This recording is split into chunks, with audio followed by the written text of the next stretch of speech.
இந்தியாவில் மக்கள் தொகை கணக்கெடுப்பு நடக்கிறது. இதுவரை சுமார் 1,20,00,000 குடும்பங்களுக்கான கணக்கெடுப்பு முடிக்கப்பட்டுள்ளன. தேசிய மக்கள் தொகை கணக்கெடுப்பு என்பது அரசின் பணி மட்டுமல்ல, அது அனைவரின் பொறுப்பு என பிரதமர் மோடி தெரிவித்துள்ளார். மே 4க்கு பிறகு முத்துவேல் கருணாநிதி ஸ்டாலின் என்ற குரல் கவர்னர் மாளிகையில் மீண்டும் ஒலிக்கும். தற்போது பதிவாகியுள்ள வாக்கு சதவீதத்தால் தேர்தல் முடிவுகளில் எவ்வித பாதிப்பும் இருக்காது என அமைச்சர் சேகர் பாபு கூறியுள்ளார்.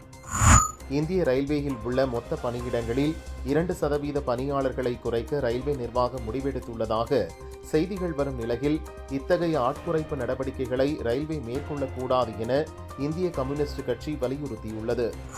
திருப்பதி ஏழுமலையான் கோயிலில் மத்திய அமைச்சர் எல் முருகன் தரிசனம் செய்தார். பின்னர் ரங்கநாதன மண்டபத்தில் தேவஸ்தான அதிகாரிகள் அவருக்கு தீர்த்த பிரசாதங்களை வழங்கி வேத பண்டிதர்கள் மூலம் வேத ஆசீர்வாதம் செய்து வைத்தனர்.